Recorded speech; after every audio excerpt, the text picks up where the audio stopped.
Olá pessoal, estamos aqui com mais um Jornadas Literárias e nesse nosso encontro eu gostaria de conversar um pouquinho com vocês sobre esse tema de literatura e teatro. Às vezes algumas pessoas comentam comigo, Rodrigo, não são coisas correlatas ou ainda se não são as mesmas coisas em dinâmica diferente, assim por diante. Bom, antes de falar qualquer outra coisa, nós podemos mais ou menos conceituar que quem tem interesse em literatura, via de regra, tem interesse em histórias, não é? Ou seja, a pessoa se importa em conhecer, né, acontecimentos ou vidas de possíveis de seres humanos, tá?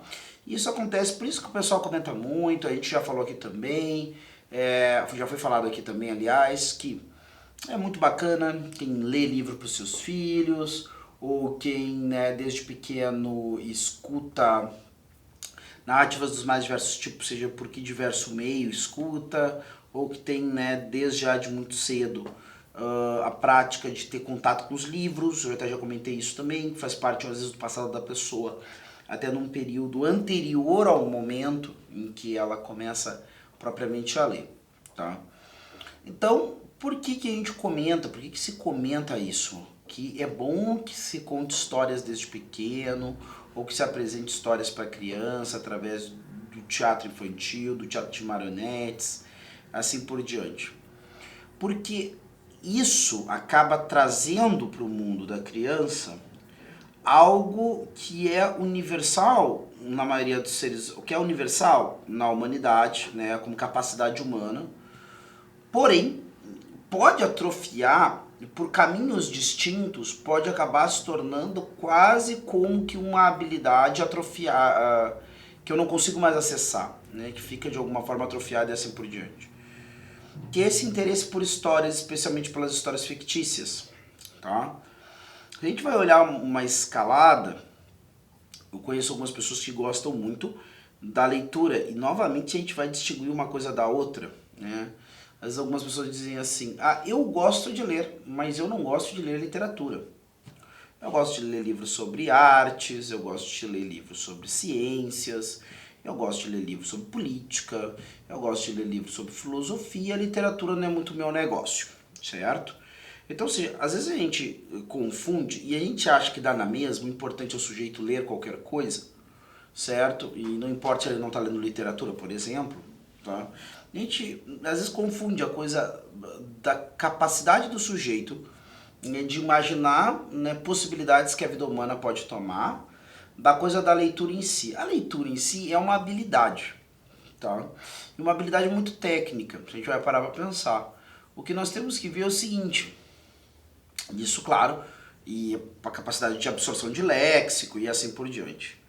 Qual é a dificuldade que nós vemos na formação de uma pessoa que, por exemplo, ainda que leia bastante, leia somente coisas de um determinado nicho, né, excluindo desse nicho a questão da literatura, tá? Alguém pode ler só livros de literatura? Alguém pode ter dentro do seu cabedal literário somente livros de literatura? Olha, depende. Às vezes as pessoas têm uma profissão que demanda muito pouco leitura, né? Então, por exemplo, se uma pessoa tem na sua profissão um rasgo técnico que se aprende praticamente só através de vias práticas ou observando pessoas que fazem aquilo, e aqui eu estou partindo da premissa que nós devemos tentar buscar ser os melhores possíveis na nossa profissão e não somente, né, trabalhar o suficiente para não ser demitido e ganhar o pão, né, mas que realmente eu tenha, né, um compromisso pessoal, né, com aquelas coisas que eu faço. Às vezes algumas pessoas pegam e dizem assim, Rodrigo, mas o que eu faço é muito árido, não tem como eu ter esse tipo de envolvimento. Bom, então eu acho que você deveria batalhar para começar a mudar de atividade, quem sabe, né? Às vezes é possível, às vezes não é possível. Isso se compreende perfeitamente, né? Especialmente quem está aí com uma família, tem que levar um lar, tem que trabalhar no que está à disposição, né? Mas se é possível mudar de atividade, mude para uma atividade onde você possa ter esse compromisso, né? A gente vê muitas vezes isso com os artesãos, e às vezes com os artesãos bem, como a gente pode dizer, bem de botar a mão na massa mesmo, nem de pegar no pesado, ou ainda de trabalhar com habilidades, né, bem mecânicas. Que esses caras, muitas vezes, eles não aceitam fazer determinados tipos de trabalhos. Por exemplo, eu já ouvi relato uma vez, né, de um artesão que ele não aceitava fazer uma porta que fosse meramente, né, uma ara de madeira, né, com uma maçaneta e a proporção que deveria entrar então, né, os umbrais ali, então ter a proporção correta para entrar nos umbrais onde a porta seria encaixada. Não, ele não aceitava fazer um trabalho assim. Para ele, um trabalho que ia sair da mão dele tinha que ter um nível mínimo de acabamento, certo? E essa pessoa disse, não, mas aí, pô, aí o senhor vai ter que me cobrar mais caro, eu não tenho mais como pagar mais por isso. Não, beleza. Eu vou fazer esse trabalho assim, tu me paga, né, o que tu pode, mas eu não vou deixar um trabalho sair da minha mão com esse nível de tosquice, poderíamos chamar isso, né? Vamos chamar de rústico, porque às vezes rústico é o nome que as pessoas gostam de botar nas coisas para fazer o feio parecer bonito. Mas esse nível de tosquice, ou seja, esse era um homem comprometido com a sua arte, e eu falo arte aqui no sentido mais primário da palavra, com o seu fazer, né, com a sua técnica. Então, esse tipo de comprometimento, eu já ouvi falar disso em relação, né, a pessoas que trabalham com encadernação de livros e assim por diante, tá? Esse nível de comprometimento com a nossa profissão nos dá muitas vezes a capacidade de se sentir mais digno realizando ela, tá? Mas não é bem disso que nós estamos falando.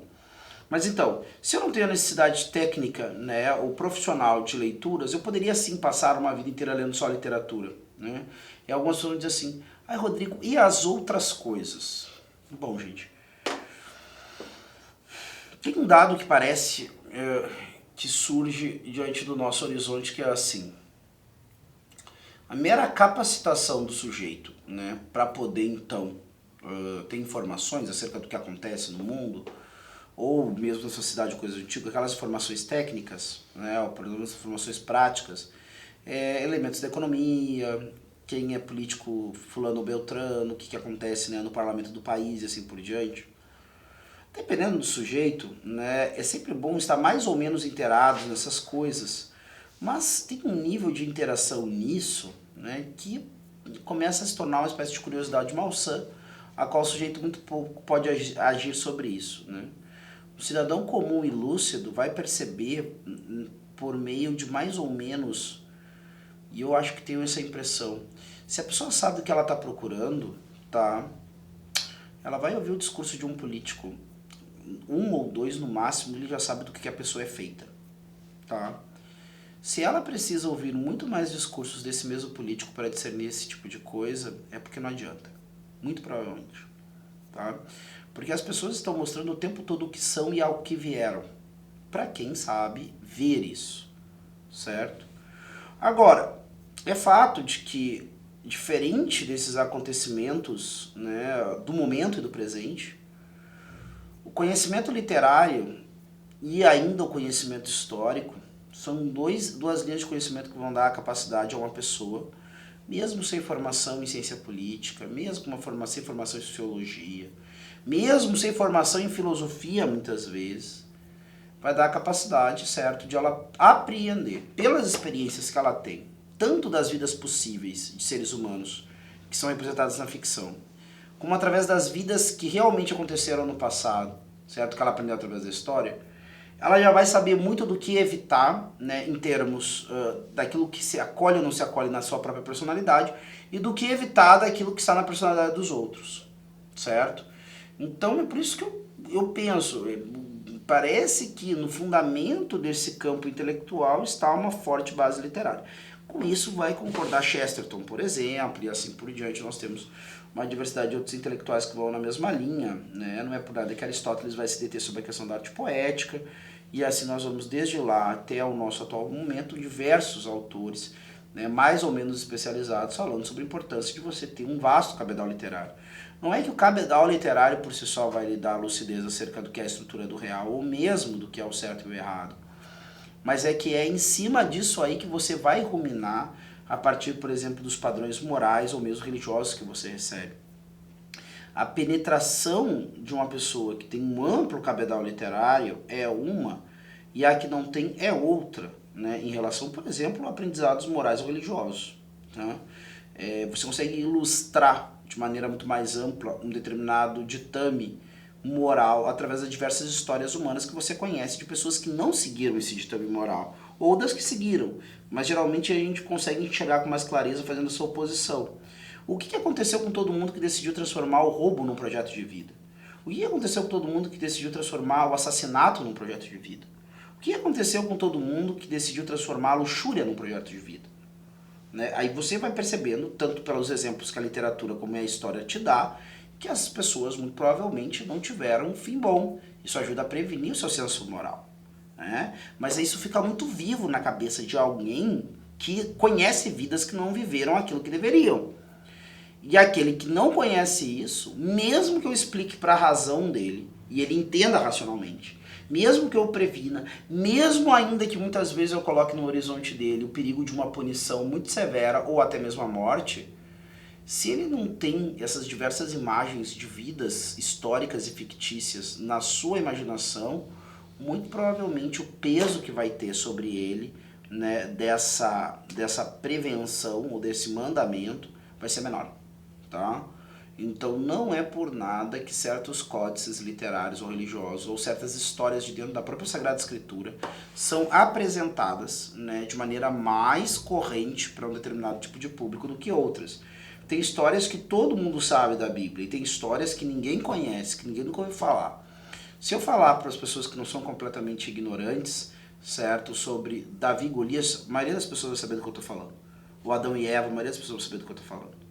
Né? Se eu falar acerca da sabedoria de Salomão, a maioria das pessoas razoavelmente educadas vão saber do que eu estou falando. Se eu falar de algumas parábolas, como o filho pródigo, e o joio e o trigo, e assim por diante, a maioria das pessoas vão saber do que eu estou falando. Por quê? Porque são imagens utilizadas ao longo dos tempos da nossa civilização, por exemplo, tiradas da Sagrada Escritura, que vão me dar a entender, né, o que é a vivência dessa vida moral. Tá? E assim por diante. Pois bem, e falando em concreto, né, principal tema, um largo preâmbulo que acabou se tornando quase todo o tema do vídeo, sobre a questão do teatro, certo? E da literatura. Uma coisa muito concreta é o seguinte, tem essa ideia, eu gosto dessa ideia do Joe Sutherland. Joe Sutherland. Eu acho Sutherland. Na verdade não é Sun, é Sutherland. Eu estou pronunciando assim, meu inglês é sofrível, né? Mas ele dá uma ideia interessante nesse livro dele, Uma Breve História da Literatura, e é uma ideia que eu gosto. Ele fala da experiência literária, de como pegar um livro, uma experiência muito íntima.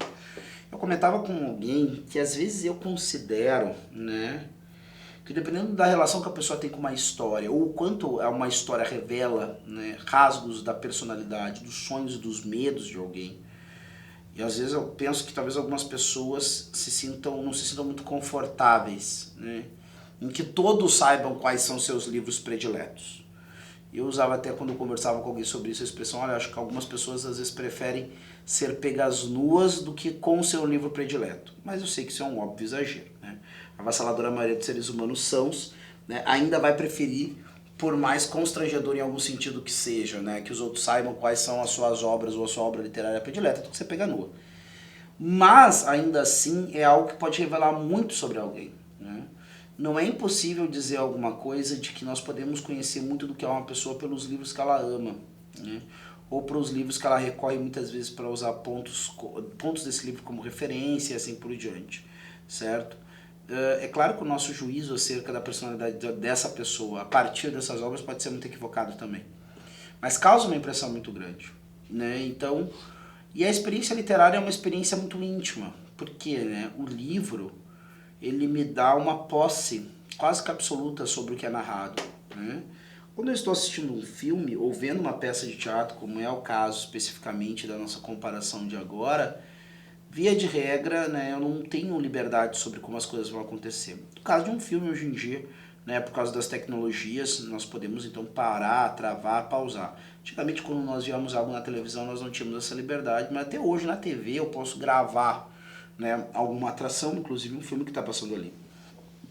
Talvez você já tenha passado por essa emoção, né, de ver um filme, tá passando um filme na televisão, e você quer assistir aquele filme ainda que você o tenha em DVD ou Blu-ray ou em outra mídia, né, digital.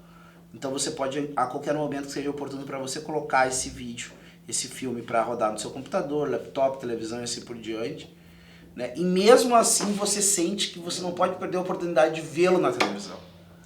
Em algum grau existe em nós esse desejo de um cerceamento, esse poder absoluto sobre as coisas, se por um lado, né, quando ele não existe, ele causa um desejo até uma excitação, quando ele aparece, parece que ele causa uma certa monotonia. Por isso que para alguns, né, a própria experiência da literatura pode parecer algo enfadonho, porque é fato que nós temos uma posse completa sobre a experiência do livro. Não no sentido de que nós podemos ao nosso bel prazer, né, entender tudo que o livro está ali. Tem livros que são muito difíceis, né, para determinados leitores, alguns são realmente herméticos, né, ou seja, incompreensíveis para outros. Mas eu pego o livro quando eu quiser, né? Eu pego o livro e eu faço com ele. Se eu quiser parar e ler ele agora, eu paro, leio, não quero mais, eu fecho, boto aqui do lado. Se eu quiser voltar ali, né, na leitura, eu volto.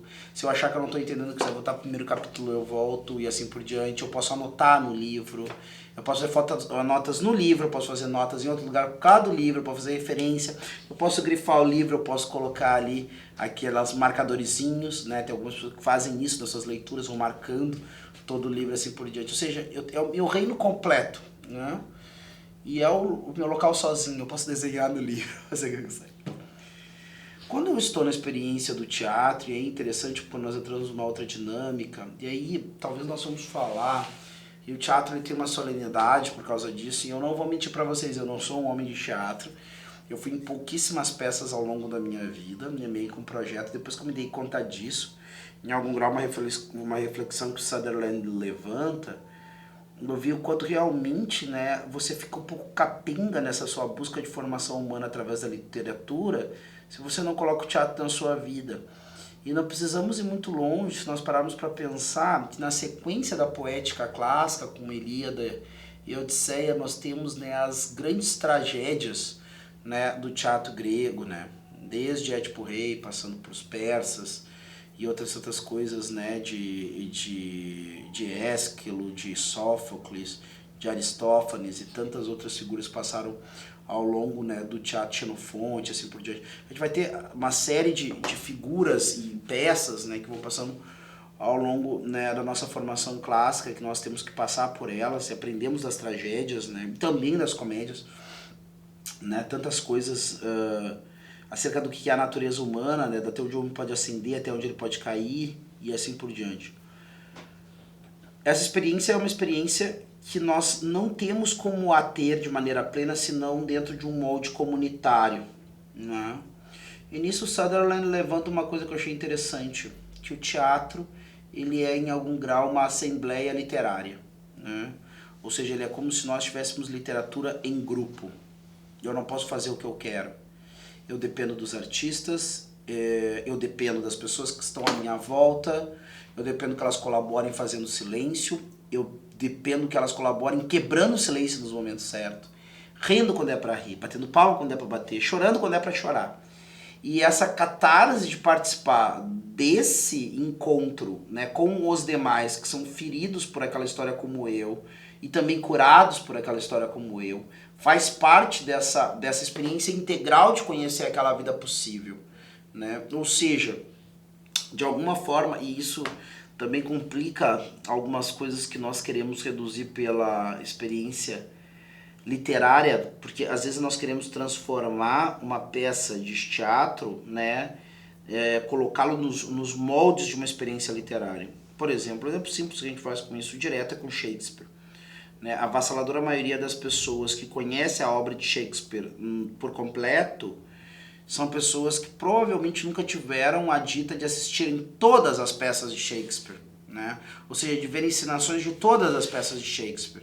Ou seja, tem uma parte dessas dramas, dessas tragédias, dessas comédias, dessas vidas, né, dessas biografias e assim por diante, que ele conheceu com metade, né, da experiência. Ou seja, ele não esteve com os demais, ele não esteve diante dos teatros, ele esteve novamente naquela experiência, né, pessoal de pegar então que na verdade é o script da peça, né, e lê-la como uma obra de literatura, só que ela não foi escrita para ser uma obra de literatura, certo? E aí nós falamos acerca dessa possibilidade que eu tenho de complementariedade, de formato do teatro, né, e o formato da literatura. Porque qual é que é a grande consciência que o teatro me dá acerca da peça e da história fictícia? E é esse o grande ponto de intersecção que eu quero colocar aqui e que eu acho que esse é o ponto de intersecção. Eu estou diante de uma história fictícia. E essa história fictícia, então, ela é vivida de duas formas, né? Quando eu estou no teatro, né, eu percebo de maneira assustadora por um lado, consoladora de outra, que não sou o único a ser ferido por histórias fictícias, né? E que uma história é maior do que eu, de que ela toca as pessoas e não somente a mim. E ali eu começo talvez a entender de maneira mais profunda qual é a capacidade, né, que uma história imaginada tem de entrar e modificar a vida de alguém, né? Não é nenhum absurdo que homens de muitas leituras ou de muitas peças lembrem muito vivamente qual foi a primeira peça de teatro que assistiram e da sensação que causou neles, né? Então, meio que apresentando essa ideia, e instigando também, como a gente tem instigado agora nesses tempos, né, que nós, além de procurarmos criar um grande cabedal de histórias literárias, de histórias fictícias, né, escritas e por isso lidas, certo? Nós tenhamos também essa contrapartida de buscar, né, meio que compartilhar o prazer da ficção, né? A ficção que nos faz pensar nas possibilidades da vida humana, do comportamento moral, seja no mundo real, seja no mundo com dragões, não importa. O fato é que também não cai mal eu procurar fazer uma experiência compartilhada da ficção, né? E a experiência mais antiga e talvez a mais eloquente seja a experiência do teatro. Então acho que quem quer se comprometer seriamente com a literatura talvez devesse se comprometer um pouquinho mais também com a coisa do teatro. Ficamos por aqui então, até o nosso próximo encontro de Jornadas Literárias.